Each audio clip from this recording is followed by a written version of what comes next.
religion, politics, racism, sexuality.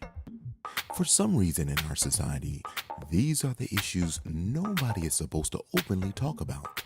I guess it's because we are a diverse group of people with various opinions and convictions, and we say we do not want to offend. But perhaps we're not a diverse group of people at all. What if you found out that we're just people who have openly or secretly pledged our allegiance to these different groups whose leaders then formed your opinion?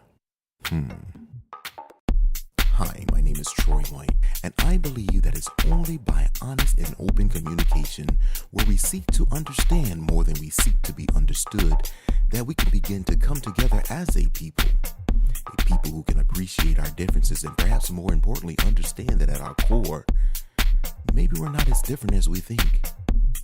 Are you ready to find out? Let's talk about it.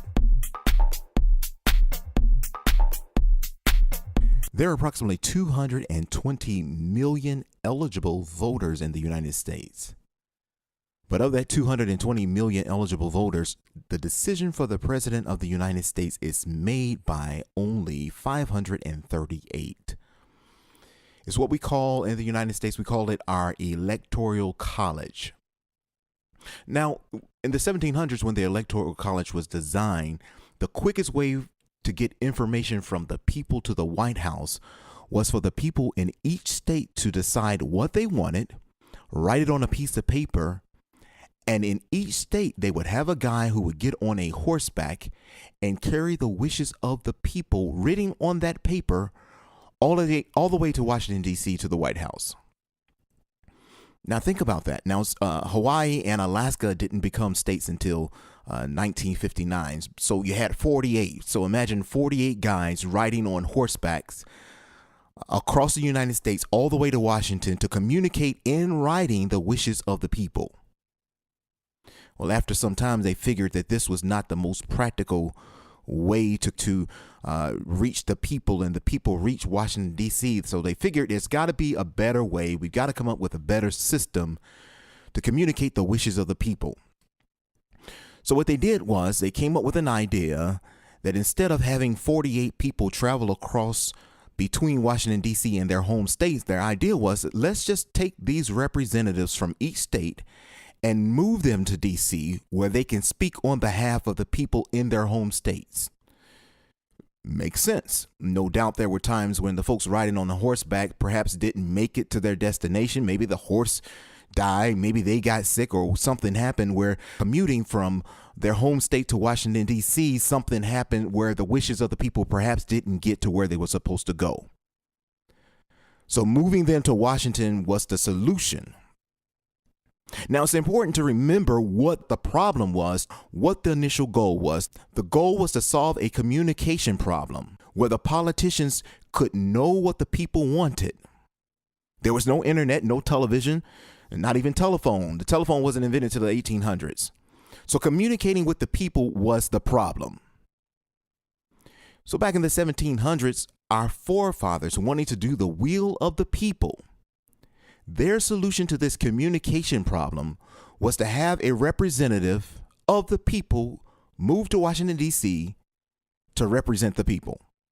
So now here's where the challenge begins. Because before, the system was that our quote unquote representatives weren't speaking for the people. They were simply communicating what the people said. It was indeed the government for the people, by the people. The man on the horseback didn't have to know anything but how to get to Washington, D.C. and to tell the people in D.C. what the people back home said. So this quote unquote new solution to the communication problem hasn't changed since the 1700s. Here we are in the 21st century, and our communication solution of the Electoral College hasn't changed since the 1700s. A little known fact. The people who make up the Electoral College, by law, are not even required to vote according to the will of the people. In fact, more than 80 times in our nation's history, the Electoral College voted different from the populace vote. Now, I guess when you consider all of the elections that have occurred since the 1700s, perhaps just 80 times that Electoral College has gone different from the populist votes, maybe that's not a lot. But the fact of the matter is, according to our United States Constitution, that's still a real possibility. Presidential candidate Donald Trump is talking about how our election system is flawed. His term was, the system is rigged. What are your thoughts? Do you think our system is rigged? Even if it's not rigged, what do you think of our system? What's your thoughts on the Electoral College? What's your thoughts on the election process as a whole? I think we can do better, but that's just my opinion. What's yours? I have no delusion that there is always shenanigans. And so I almost expect them. And not being a cynical person, I definitely am an optimist, definitely believe in the democratic system. But the reality is there's going to always be some error of margin. They even tell you that if you're in the statistics, that when you look at the numbers, the electorate, the populist vote, there's a margin of error, anyway. So, I don't get hung up on that foolishness. I know there's going to be some error. I feel that I have a part to play making that happen or not happen. If I don't participate, then I really will have nothing to complain about the outcome if I don't try to influence it in some way with my own vote. Well, when it comes to our current election process, one, I think it's important for us to vote because it's needed. Our voice needs to be heard, and we don't need to sit back and be idle in reference to what's going to be happening in our country. We have to cast our vote, and we have to have our voice heard. To be honest with you, I don't vote. I don't vote, and let me tell you why. I get a lot of criticism from people about that. But the truth of the matter is I'm smart enough to know that my vote is not part of the Electoral College, and the Electoral College votes in the president. So therefore, I hate to say it, my vote really doesn't matter. There's been several times in human history, in American history, where the populist vote has differed from the Electoral College vote, and the Electoral College has voted in the president anyway. So as much as we have a seemingly responsibility to vote, it's really challenging to vote for someone when you know the Electoral College. Now, you can argue that you can get more involved in your more local levels and all that, but that is a job. That is a job, and it's not my job. Not that I don't care, but it's really challenging to research and really know past the professional politics level of what is really going on, what's really being said, and it's a system and it's its own beast in itself, and it's just a challenging thing. So the gentleman saying he will not participate in the election process. He does not vote, one, because of the Electoral College and how that system is set up.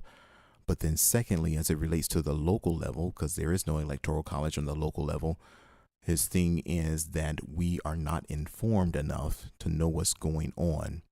It is our hope and our goal to inform people, but in as much as we inform, we want to be informed by you. Want to entertain your thoughts. What is your thought? I plan to vote. Now, I know our system is flawed. Don't think it's rigged, but I do think it's flawed. But as flawed as it is, there were people who look like me who bled and died for my right to vote. And I think it would be an injustice on my part if I did not take an opportunity to exercise not only my right, but my duty to vote. You're listening to Let's Talk About It with Troy White. I do want to hear your comments, your thoughts. What do you think about it? Do you plan to vote? Is the system rigged? Do we need to change the system? I think it's worth having a conversation about, do we need to change the Constitution of the United States? I think it's worth having a conversation about, do we need to change our process? And we will have that discussion. But even before we change the process, we need to be involved in the process. That's just my opinion. What do you think about it? Type your comments, your thoughts about it. If you want, you can inbox me. I will respond to you. But let's talk about it.